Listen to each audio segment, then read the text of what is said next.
इसमें देखिए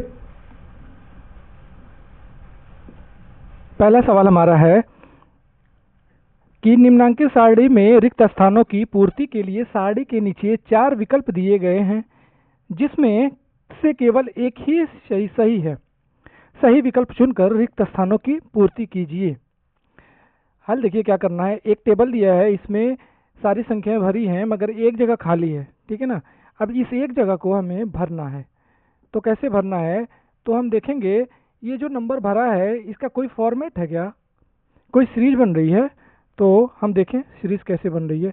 19 में हम 4 जोड़ रहे हैं 23 हो जा रहा है, फिर 23 में 2 जोड़ रहे हैं 25 हो जा रहा है, 25 में 4 जोड़ रहे हैं 29 हो जा रहा है, ठीक है। ये हमारा हुआ। अब यहाँ पे देखिए 29 आया ना, 29 के बाद से संख्या रिवर्स हो गई है, विपरीत हो गई है। -29, -25, -23 और -19, ठीक है। अब यहाँ पे देखते हैं +7 4 11, 11 2 13, 13 4 17, 17, ठीक है। अब यहाँ तक तो आ गया। अब यहाँ से सारी संख्याएं माइनस हो जा रही हैं। यहाँ पे -17 है, अब यहाँ पे -13 हो जाएगी और -11 और -7, ठीक है। ये हमारा उत्तर हो जाएगा। प्रश्न नंबर 2 देखते हैं। इसमें भी वही करना है। इसमें देखते हैं किस तरह से हो रहा है। यहाँ पे देखिए एक है -7 फिर 25, यहाँ पे -7 है, यहाँ पे +7 है, यहाँ 25 है, यहाँ पे -25 है, यहाँ पे 13 है, यहाँ पे +13 है, यहाँ पे 31 है, यहाँ पे -31 है। अब देखते हैं यहाँ पे 5 है -5 है, 8 है -8 है, +8 है, 11 है -11 है, -14 है। तो यहाँ पे क्या हो जाएगा आपका 14 हो जाएगा यहाँ पे, ठीक है ना, 14 हो जाएगा यहाँ पे। तो ऑप्शन नंबर जो भी रहेगा आपका 14 उत्तर हो जाएगा, ठीक है। प्रश्न नंबर 3 पे आते हैं। देखिए 3 कह रहा है निम्नलिखित को पूर्णांक के रूप में लिखिए। पूर्व को धन दिशा तथा समुद्र तल से ऊंचाई को धन दिशा मानिए, ठीक है। यानी पूरब को हमको धन मानना है तो पश्चिम हमारा ऋण हो जाएगा, और समुद्र तल से ऊंचाई को अगर धन मान रहे हैं तो उसके गहराई को हम ऋण मानेंगे, ठीक है ना। तो इसमें पहला सवाल है हमारा, शून्य से नीचे 4 डिग्री सेल्सियस का तापक्रम। शून्य से नीचे की बात कर रहा है। अभी यहाँ पे देखिए ऊंचाई की बात कर रहा है तो ऊंचाई को धन मान रहा है तो नीचाई को क्या मानेगा माइनस। तो यहाँ पे +4 डिग्री सेंटीग्रेड है तो नीचे का है तो -4 डिग्री सेंटीग्रेड हो जाएगा, ठीक है ना। ये देखिए अब 7 कदम पूर्व, चूंकि यहाँ पे देखिए पूर्व को धन मान रहा है, ठीक है। तो अभी 1 मिनट, यहाँ पे देखिए पूर्व को धन मान रहा है, ठीक है। तो +7 हो जाएगा यहाँ पे, ठीक है। 3.28 रुपए की हानि हो रही है, ठीक है। अगर फायदा होता तो ये प्लस में होता, हानि हो रही है, नुकसान हो रहा है तो माइनस में हो जाएगी। यहाँ पे देखिए -3.28 हो जाएगा। 8 मीटर पश्चिम का विस्थापन, 8 मीटर पश्चिम का विस्थापन, चूंकि 18 मीटर पश्चिम का विस्थापन, चूंकि यहाँ पे पूर्व को धन मान रहा है तो पश्चिम को क्या मानेगा ऋण मानेगा, इसलिए -18 मीटर हो जाएगा ये, ठीक है। समुद्र तल से 1000 मीटर ऊंचाई पे, चूंकि ऊंचाई को प्लस मान रहा है तो यहाँ पे +1000 मीटर हो जाएगा, ठीक है। समझ में आ गया होगा आपको। आगे बढ़ते हैं प्रश्न नंबर 4 पे। प्रश्न नंबर 4 क्या कह रहा है, निम्नलिखित को पूर्णांकों के योगफल योगात्मक प्रतिलोम व लिखिए। आपको हम पहले लेक्चर में बता चुके हैं, कोई भी संख्या अगर दी है तो उसका योगात्मक प्रतिलोम उस संख्या के विपरीत संख्या होती है, ठीक है ना। तो जैसे +9 है तो उसका योगात्मक प्रतिलोम -9 हो जाएगा, ठीक है। -21 है तो योगात्मक प्रतिलोम +21 हो जाएगा। +39 है तो योगात्मक प्रतिलोम -39 हो जाएगा, ठीक है। ये इसका उत्तर हो गया। अब आते हैं प्रश्न नंबर 4 पे। 4 पे दूसरा है, इसमें -41 का योगात्मक प्रतिलोम, तो -41 है तो इसका योगात्मक प्रतिलोम +41 हो जाएगा, और +91 है तो इसका योगात्मक प्रतिलोम -91 हो जाएगा, ठीक है। आगे बढ़ते हैं प्रश्न नंबर 5 पे। संख्या रेखा खींचिए, उस पर निम्नांकित पूर्णांकों को प्रदर्शित करिए, ठीक है। इसमें सिर्फ और सिर्फ क्या करना है, प्रदर्शित करना है। तो हम करते हैं इसको 0 मानते हैं। चूंकि सिर्फ संख्या ये वाली संख्या प्लस में है तो हम सिर्फ दाहिने की तरफ की लिखते हैं, 1 2 3 4 4। ठीक है, +4 तक लिखना है तो हमको ये 4 हो जाएगा इसका हल। -9 है, चूंकि यहाँ पे माइनस है तो हमको सिर्फ और सिर्फ बाएं की लिखनी है, तो यहाँ पे 0 लिख देंगे।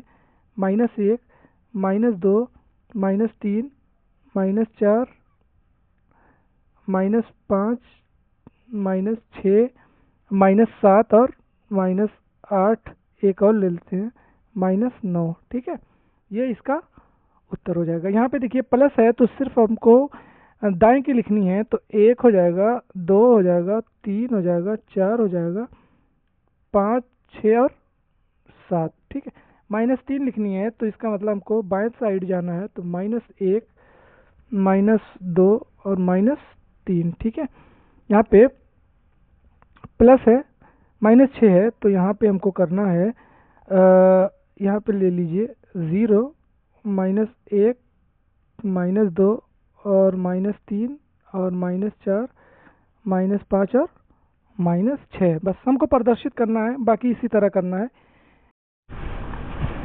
प्रश्न नंबर 6 देखते हैं। पूर्णांकों को ऊर्ध्वाधर संख्या रेखा पर भी दिखा सकते हैं, जिस पर ऊपर की दिशा को धनात्मक तथा नीचे की दिशा को ऋणात्मक माना जाता है।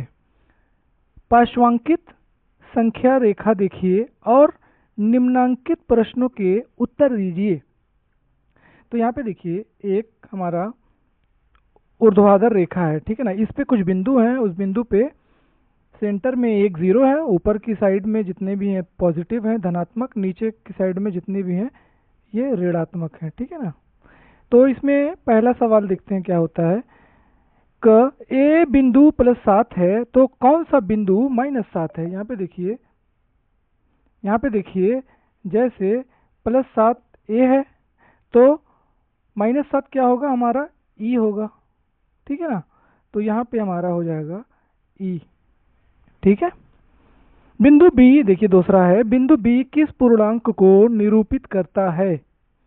तो बिंदु बी देखिए यहाँ पे बिंदु 0 है, यहाँ पे 0 है तो नीचे की साइड में देखिए -1 -2 और ये भी हमारा -3 होगा।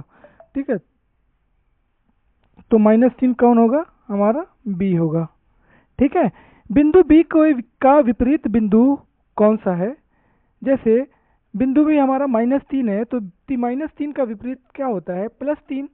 तो +3 हमारा यहाँ पे देखिए 1 है, ये 2 और 3, यानी बिंदु बी का विपरीत सी है।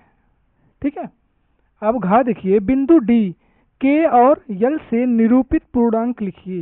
यहाँ पे देखिए डी कहाँ पे है, ये डी है, ये +7 है, ये +6 है, ये तो +5 होगा, यानी बिंदु डी +5 होगा। अब आते हैं के पे, देखिए के कहाँ पे है, ये यहाँ पे है, तो यहाँ पे -1 -2 -3 -4 और -5, तो के हमारा -5 होगा।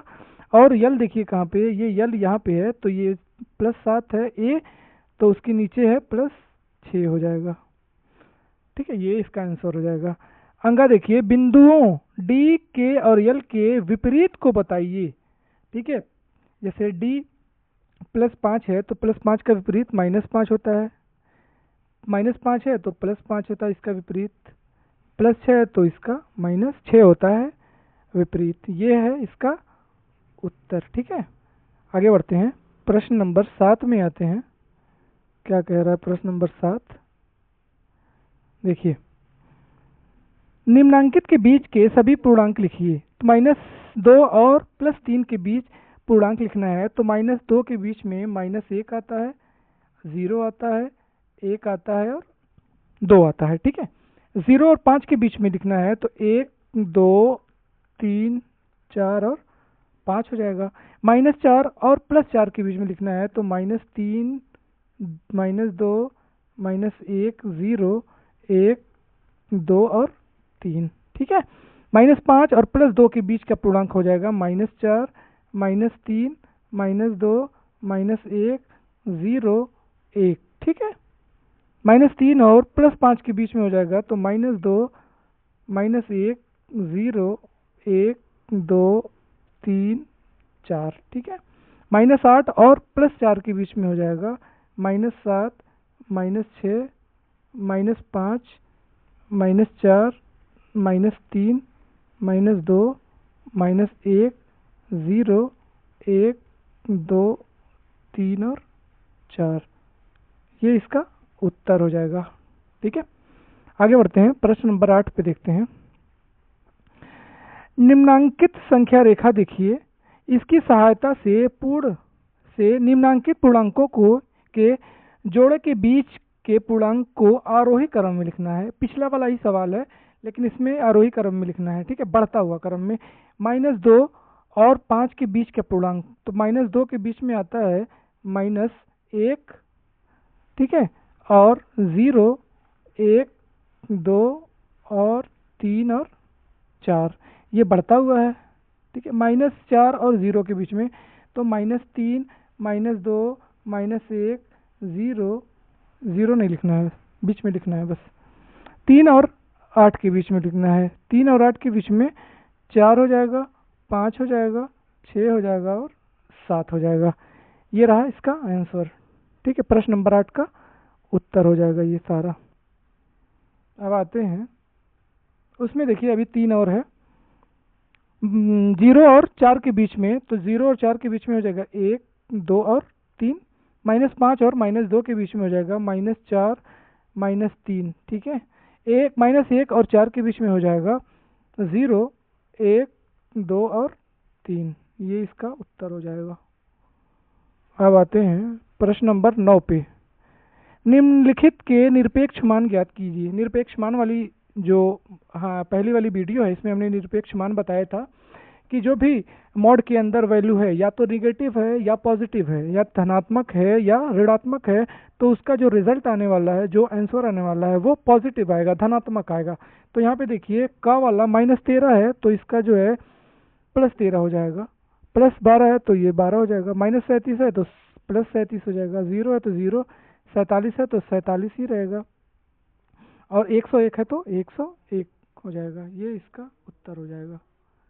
प्रश्न नंबर 10 में देखते हैं क्या कह रहा है। सत्य और असत्य लिखना है। सबसे छोटा पूर्णांक 0 है, असत्य है। कोई सबसे छोटा नहीं है। क्यों नहीं है? क्योंकि इनफाइनाइट माइनस इनफाइनाइट से प्लस इनफाइनाइट तक होता है, तो इसमें कोई छोटा और कोई बड़ा नहीं होता है। 0 का विपरीत नहीं होता है। सही बात है, 0 का विपरीत नहीं होता है। -17 ग्रेटर देन -5, कौन बड़ा है इसमें से? तो -5 बड़ा है, तो ये उस साइड मुड़ा है, तो ये भी असत्य है। एक धनात्मक पूर्णांक अपने योगात्मक प्रतिलोम से बड़ा होता है। सही बात है, बड़ा होता है। एक ऋणात्मक पूर्णांक अपने योगात्मक प्रतिलोम से बड़ा होता है, ये असत्य है, छोटा होता है। 0 का योगात्मक प्रतिलोम 0 है, ये भी सही है। ठीक है, लाइक करें, शेयर करें और सब्सक्राइब करें।